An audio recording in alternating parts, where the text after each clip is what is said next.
Yes sir.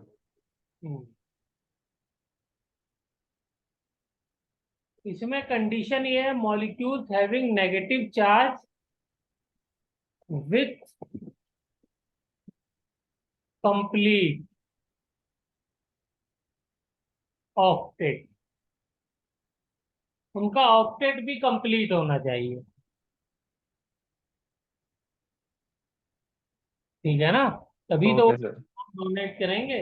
अगर उनका octet complete नहीं है तो वो खुद ही डेफिशिएंट है, तो फिर कैसे डोनेट करेंगे वो? ठीक है। Yes sir. दूसरा, मॉलिक्यूल्स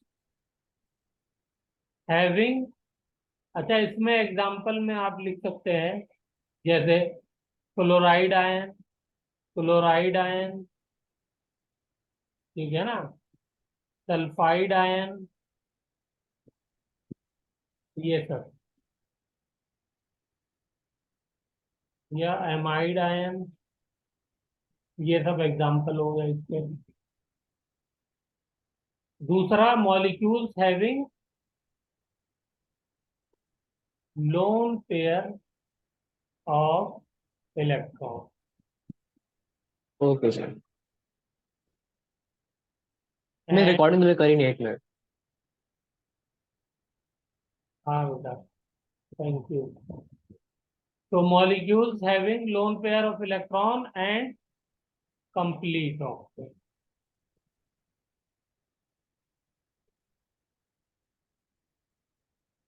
चलिए,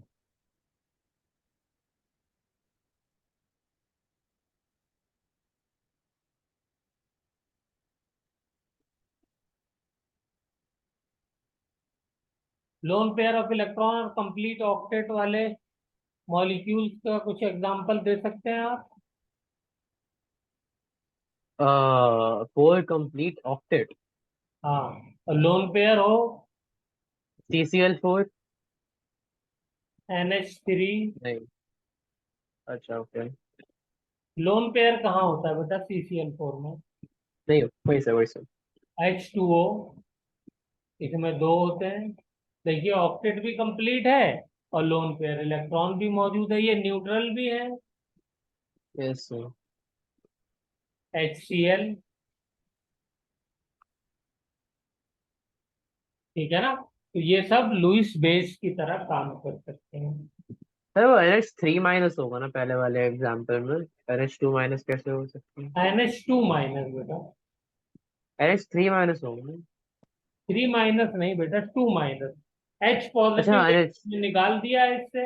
हाँ। यस सर, क्योंकि अच्छा मैं मैंने वैसे गलती नेगेटिवली करी। चार्ज की बात कर रहा हूँ ना, तो मुझे तो नेगेटिव चार्ज वाला दिखाना था। यहाँ पे हाँ सर, मैंने हाँ। खाली लोन पेयर की बात करी है, तो लोन पेयर वाले एग्जाम्पल लिए हैं, ठीक है। इन सब में लोन पेयर के साथ साथ नेगेटिव चार्ज है, यहाँ पे खाली लोन पेयर है, ठीक है ना, लोन पेयर ऑफ इलेक्ट्रॉन, और ये सब के सब न्यूट्रल हैं, ठीक है। Yes sir. एक और इसमें चाहे तो आप स्पेशल कैटेगरी डाल सकते हैं, ये थर्ड पॉइंट नहीं, ये स्पेशल कैटेगरी में लिख लीजिए।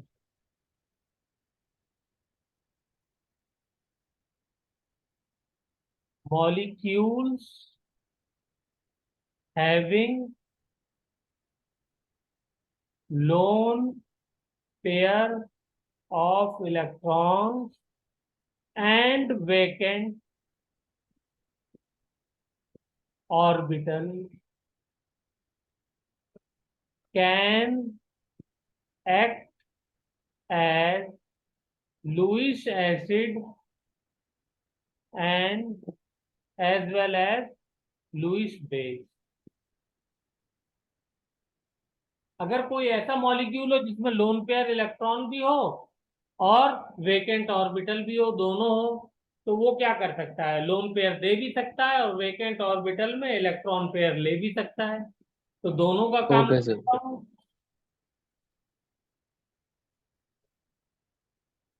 ठीक है ना बेटा? यस। इसका एग्जाम्पल क्या हो सकता है?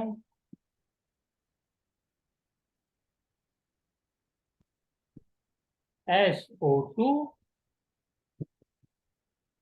इसमें लोन पेयर इलेक्ट्रॉन है, और सल्फर के अंदर कौन सा ऑर्बिटल खाली होता है? D orbital. 3D ऑर्बिटल इसमें मौजूद होता है।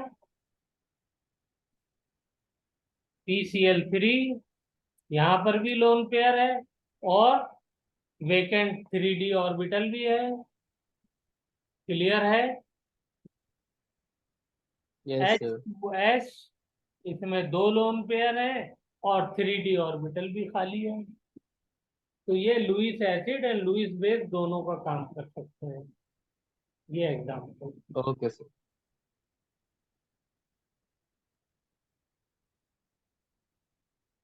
चलिए,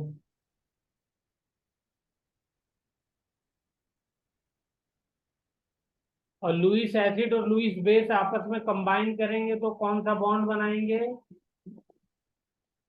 okay. Coordinate bond. Coordinate bond, yes sir. क्योंकि एक इलेक्ट्रॉन पेयर देगा, दूसरा लेगा, तो यस सर। इलेक्ट्रॉन पेयर जब डोनेट करते हैं तो उससे क्या बनता है? कोऑर्डिनेट बॉन्ड बनता है। Coordinate bond. हाँ, अभी बताया था मैंने। क्या एग्जाम्पल यस सर। दिया था?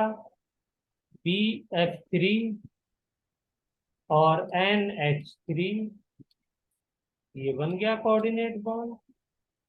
Yes sir. हम्म।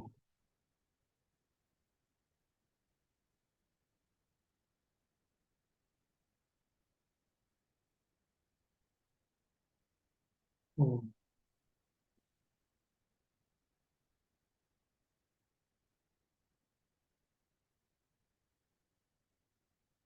एक इसमें और पॉइंट हम लोग देखते हैं, थोड़ा सा एडवांस लेवल हो जाएगा लेकिन कोई दिक्कत नहीं।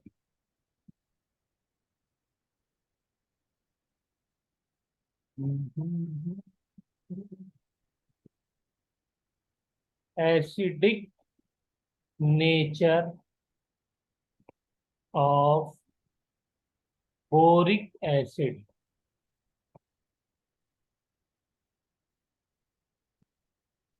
H3BO3, ये कहलाता है बोरिक एसिड। और इसको आप ऐसे भी लिख सकते हैं, BOH ट्राई।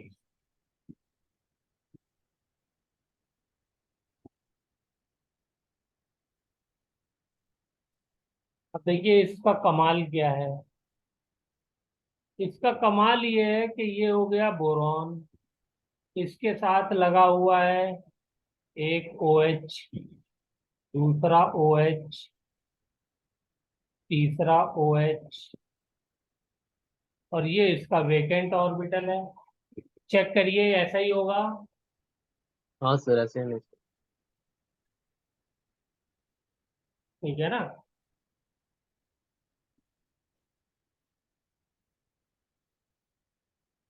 तो ये एसिड का काम कैसे करता है, इसका भी खास वो है। देखिए, जब हम इसको पानी में डालते हैं, हाँ सर। पानी में डालने के लिए मैं ऐसे बना देता हूँ। ये ऑक्सीजन हो गया, ये वाटर,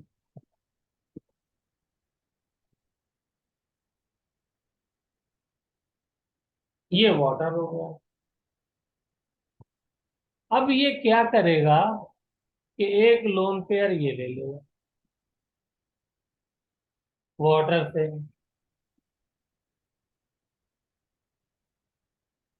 और लेने के बाद क्या वो बना देगा? ये एडप।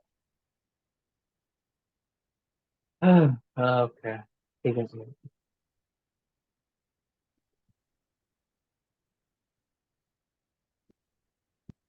ऑक्सीजन ने अपना दोनों इलेक्ट्रॉन इसको दे दिया, तो इसके ऊपर क्या आ जाएगा? Plus charge.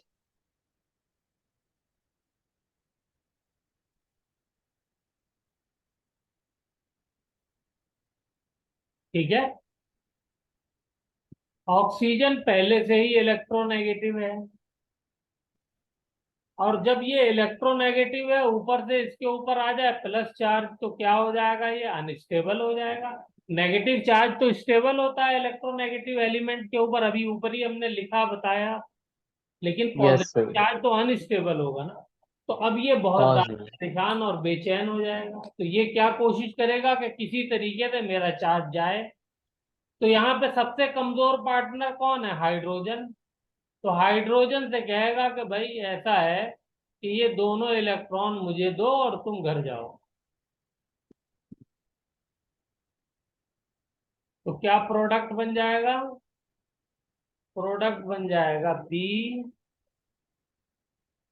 ओ H O H O H O H plus H positive.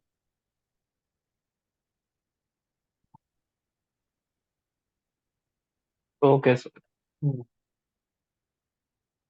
एक minute.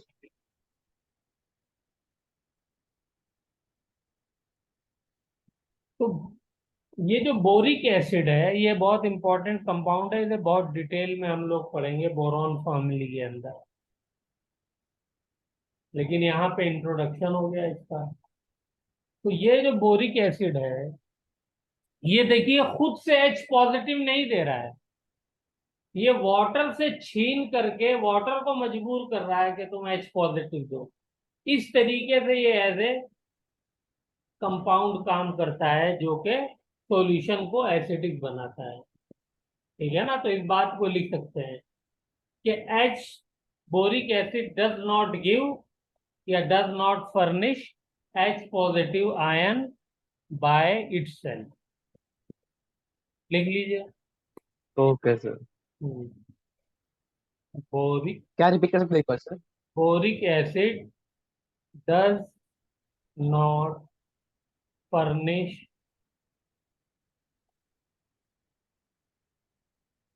H positive ion by itself,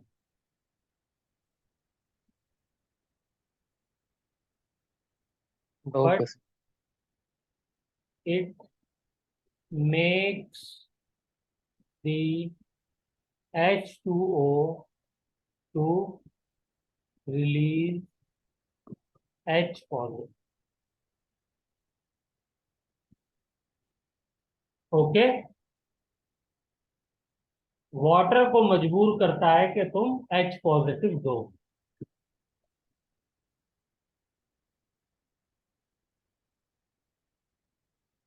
चलिए next, comparison of Lewis acid strength.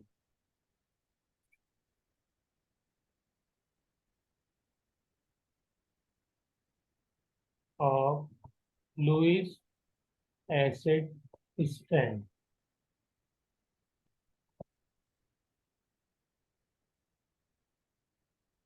पहला पॉइंट, लुईस एसिड strength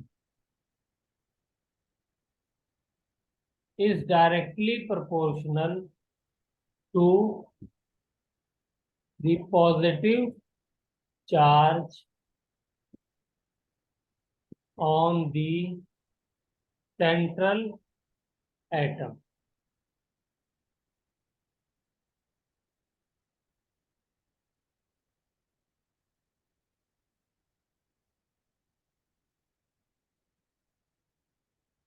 बोलिए बेटा, ये समझ में आया हाँ सर।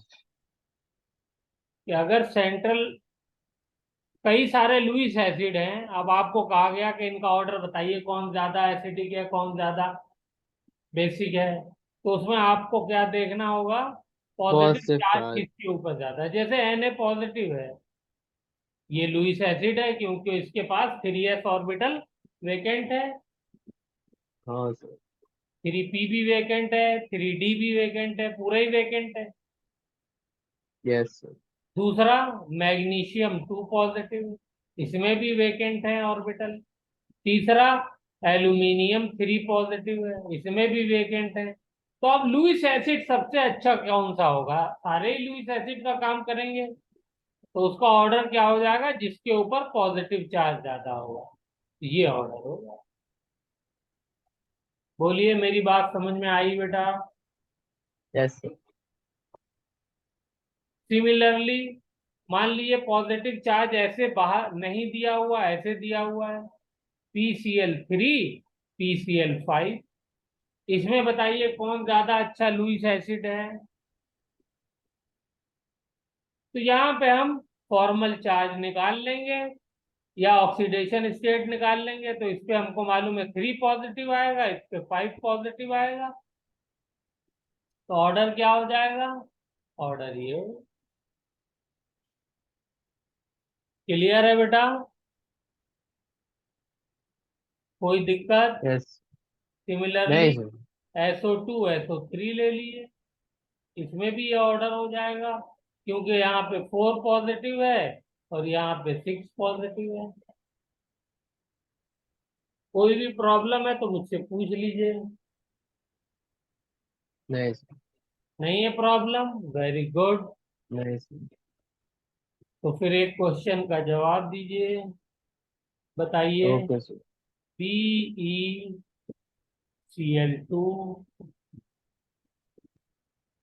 BCl3 CCl4, इसमें बताइए कौन है सबसे अच्छा Lewis acid?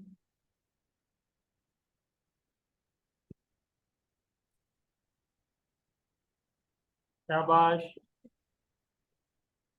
Order of. Sir CCl4। नहीं वो नहीं है। बताइए बताइए।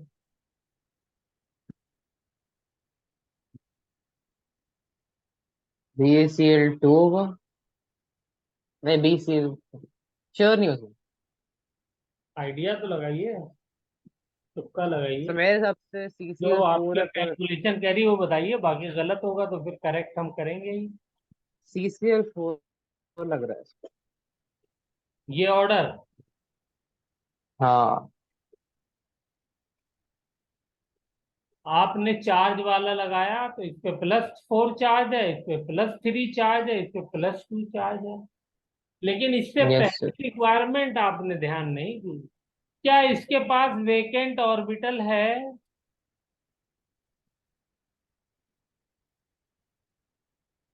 ओ नहीं है नहीं है नहीं। नहीं है, तो ये कैसे लेगा? चार्ज तो ज्यादा है लेकिन जगह ही नहीं है घर में। हाँ सर वही। यहां पर है, यहां पर भी है, तो ऑर्डर क्या हो जाएगा? ऑर्डर हो जाएगा पहला, ये दूसरा, और ये तीसरा। क्यों? क्योंकि यहाँ पे वेकेंट ऑर्बिटल नहीं है। इसको लिखिए।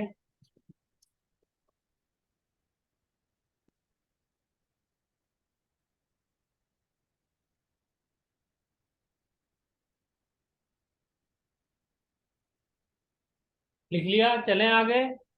हाँ सर। चलिए।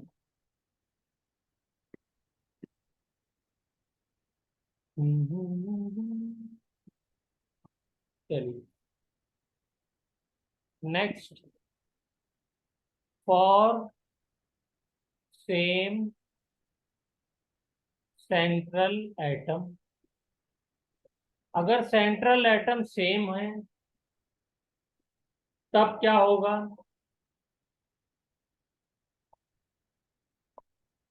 Lewis acid strength.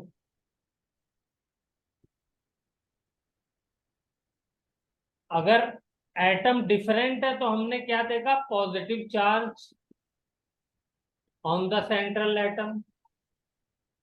ठीक है? Okay sir. या इलेक्ट्रोनेगेटिविटी, यहाँ पे हम लिख सकते हैं, और electronegativity of central atom.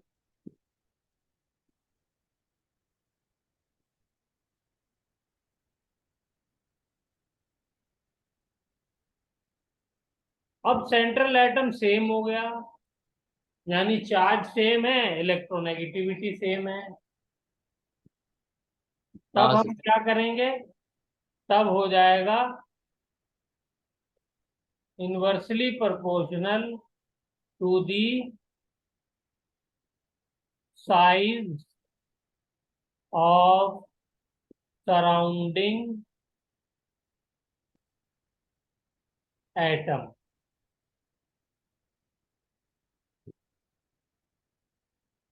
Okay sir. Surround central atom से जो सराउंडिंग एटम अटैच हैं, जिनको कॉर्नर एटम भी कहते हैं, उनका क्या हाल है वो देखा जाएगा। फॉर एग्जाम्पल, मान लीजिए मैंने लिया सिलिकॉन टेट्राफ्लोराइड, दूसरा लिया सिलिकॉन टेट्राक्लोराइड, तीसरा लिया सिलिकॉन टेट्राब्रोमाइड, और चौथा ले लिया सिलिकॉन टेट्रा आयोडाइड। तो बताइए ऑर्डर क्या हो जाएगा एसिडिक स्ट्रेंथ का? Very simple.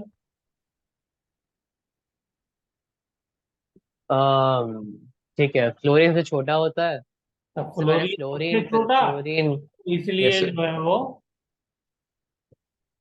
ठीक है ना?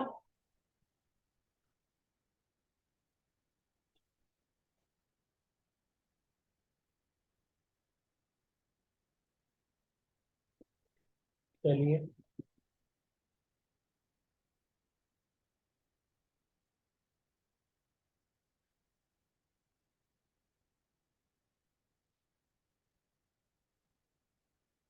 हम्म। और ये दोनों मॉलिक्यूल्स जो हैं अनस्टेबल भी होते हैं, क्योंकि बोरोन और आयोडीन का साइज इतना ज्यादा बड़ा होता है। साइज का कंपैरिजन समझिए आप, क्लोरीन अगर इतना है तो क्लोरीन इतना है, और ब्रोमीन इतना है, और आयोडीन इतना है। ठीक है ना? तो अब सिलिकॉन बेचारा वही है। तो अब इसमें छह आप या चार एटम ऐसे लगाएंगे तो उसके लिए स्टेबिलिटी मुश्किल हो जाएगी। सपोज मान लीजिए मैं सिलिकॉन लेता हूँ टेट्राक्लोराइड, इसमें मैंने दो क्लोराइड आयन लिए, तो ये एक्सेप्ट करेगा और क्या बना देगा? SiCl6 नेगेटिव, ये बना दिया है। Okay sir. नेगेटिव नहीं, टू नेगेटिव, इसका स्ट्रक्चर ऐसा हो जाएगा।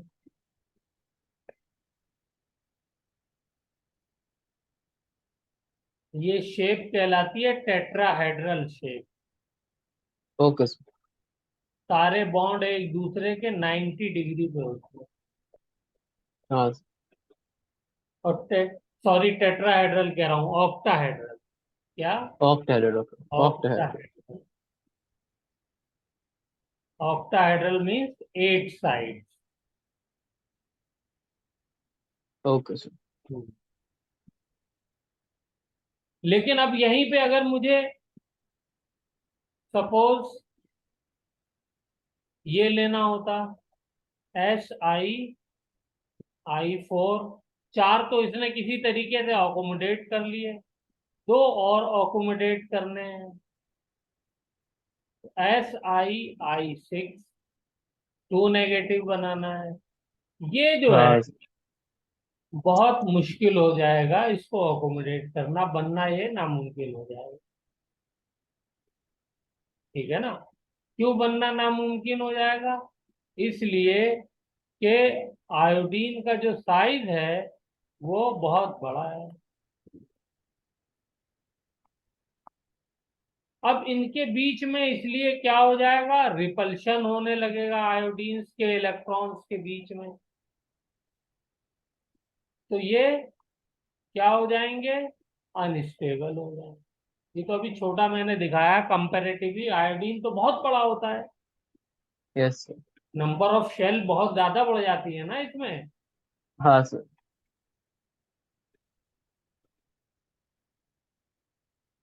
इसमें जो है वो 3 शेल होंगी क्लोरीन के अंदर, और आयोडीन में कितनी होंगी, 7 शेल होंगी।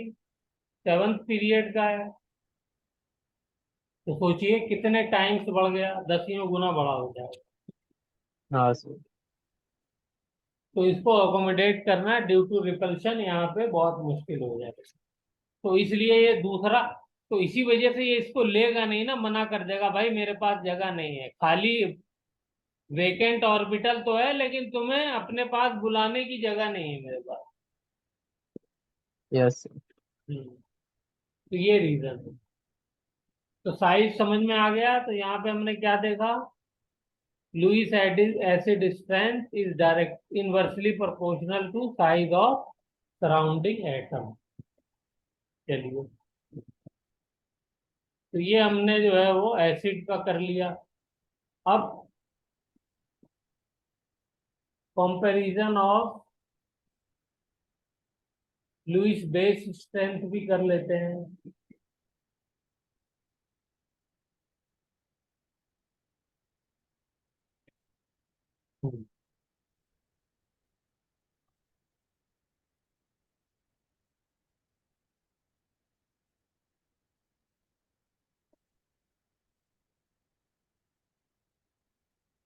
बेस स्ट्रेंथ, तो इसमें जो पहला पॉइंट है वो ये है, Lewis base strength is directly proportional to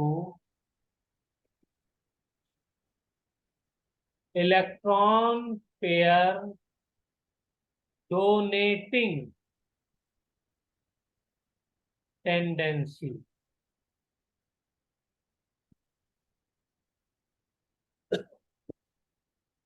ठीक है ना, इलेक्ट्रॉन पेयर डोनेट कौन करना चाहता है इस टेंडेंसी के ऊपर डिपेंड करता है Lewis base strength. Okay sir. This is very important. For example,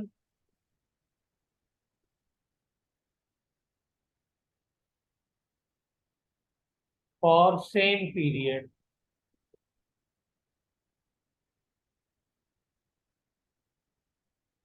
compound NH3 H2O and HF, ये देखिए बहुत जबरदस्त एग्जांपल है। इसके पास एक लोन पेयर है, इसके पास 2 लोन पेयर हैं, और इसके पास 3 लोन पेयर हैं। बताइए कौन ज्यादा स्ट्रॉन्ग बेस होगा। सर HF, सॉरी NH3 मैंने NH3। बताया electron pair donating tendency. Donating, yes sir. हाँ, not the number of electron pair, number of electron pair और लोन पेयर।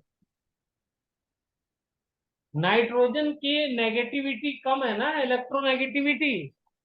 Yes sir. सबसे ज्यादा इलेक्ट्रोनेगेटिव क्या बताया था मैंने, फ्लोरीन, फिर ऑक्सीजन, क्लोरीन। नाइट्रोजन तकरीबन इसी के बराबर होती है, क्लोरीन की, फिर कार्बन, फिर हाइड्रोजन, और उसके बाद मेटल्स। तो फ्लोरीन की इलेक्ट्रोनेगेटिविटी ज्यादा है तो उससे इलेक्ट्रॉन लेना मुश्किल है, उसके बाद हाँ सर। ऑक्सीजन से लेना मुश्किल है, उसके बाद नाइट्रोजन से। तो नाइट्रोजन आसानी से दे देगा। इसीलिए अमोनिया जो है वो बेसिक नेचर का होता है, वाटर न्यूट्रल होता है। ठीक है ना। और यस। HF जो है वो नहीं होता बेसिक नेचर का, बल्कि एसिडिक नेचर का होता है, H पॉजिटिव रिलीज करता है। क्लियर? तो ये हो गया for okay sir. Same period element. और अगर फॉर डिफरेंट पीरियड कर दिया जाए तब क्या हो जाएगा? For a different period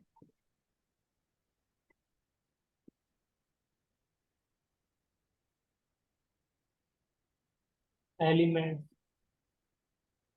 F negative, Pl negative, Br negative, I negative,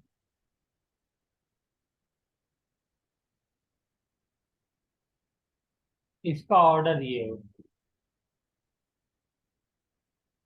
जब सेम पीरियड में चलेंगे तो ये ऑर्डर होगा। ठीक है? जो पहले वाला एलिमेंट होता है ग्रुप के अंदर, जिसकी इलेक्ट्रोनेगेटिविटी कम होती है, वो आसानी से डोनेट करता है। लेकिन जब डिफरेंट पीरियड के एलिमेंट्स होते हैं तो इसके अंदर जो है वो इलेक्ट्रोनेगेटिविटी के साथ साथ इस बात पर भी डिपेंड करता है कि चार्ज डेंसिटी कहाँ पर ज्यादा है। तो यहाँ पे देखिए फ्लोरीन का साइज तो इतना सा है और आयोडीन का साइज इतना बड़ा है। ये भी छोटा बनाया मैंने इसके कंपैरिजन में। तो इसके पास इलेक्ट्रॉन ऐसे डिस्पर्स है, इसको इलेक्ट्रॉन देना है, डेंसिटी इसकी ज्यादा होगी। और यहाँ पे इतने ज्यादा सरफेस एरिया में इलेक्ट्रॉन डिस्पर्स है, ये आयोडीन है ना, यस सर। इतने बड़े एरिया में डिस्पर्स है, तो इसकी डेंसिटी बहुत कम है, तो इसको देने में ज्यादा परेशानी होगी। और इसकी डेंसिटी बहुत ज्यादा है तो ये आसानी से दे देगा। मेरी बात समझ रहे हैं? Yes sir. हाँ। तो यस। इस वजह से तो यहाँ पे सेम पीरियड के लिए हम क्या लिख सकते हैं? सॉरी, सेम पीरियड के different. Lewis base is directly proportional to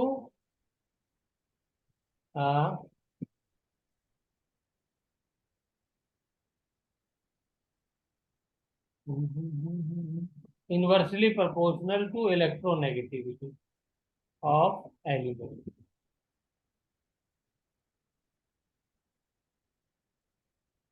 और यहां पर क्या हो जाएगा? लुईस बेस स्ट्रेंथ इज, बोलिए।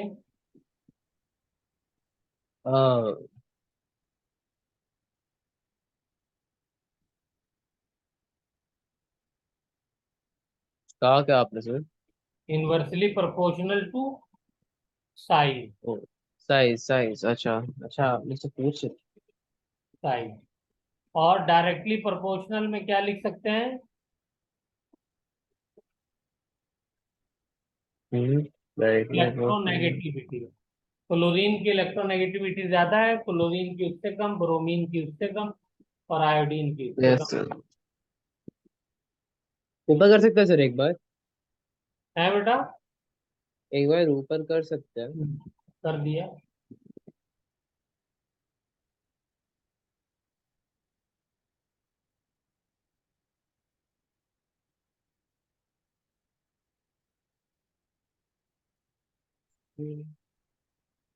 इसको एक तरीके से और आपको किताबों में मिलेगा, एक्सप्लेन किया हुआ।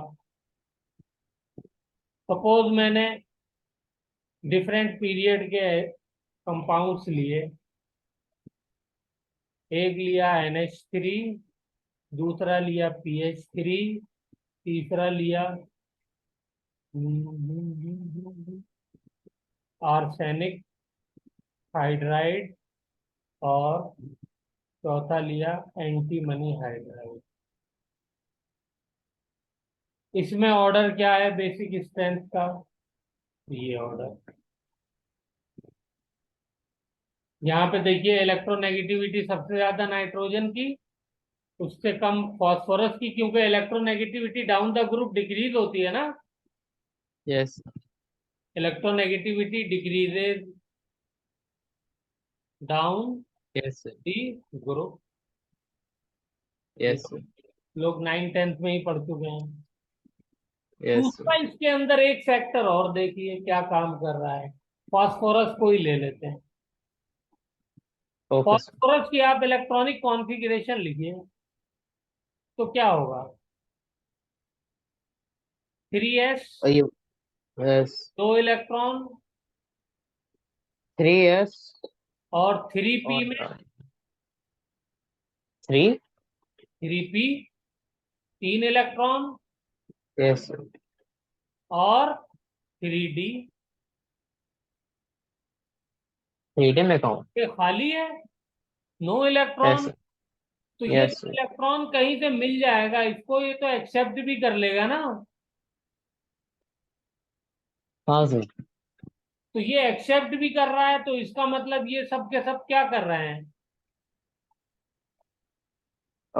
लुईस एसिड की तरह भी काम कर रहे हैं। Yes sir. तो इनकी स्ट्रेंथ कम होनी चाहिए, नहीं होनी चाहिए। कम जो तो नहीं होनी चाहिए. जो एसिड की तरह काम करने लगे तो उसकी बेसिक स्ट्रेंथ तो ऑटोमेटिकली कम हो कम जाएगी हो ना। जाएगी. Yes sir. और डाउन द ग्रुप जाने पे 3D से 4D 5D शुरू हो जाता है। Yes sir. जैसे ही हम थर्ड पीरियड से चालू होंगे तो डी ऑर्बिटल आ जाएगा, और डी ऑर्बिटल आएगा तो वेकेंट ऑर्बिटल आएंगे, वेकेंट ऑर्बिटल आएंगे तो क्या हो जाएगा।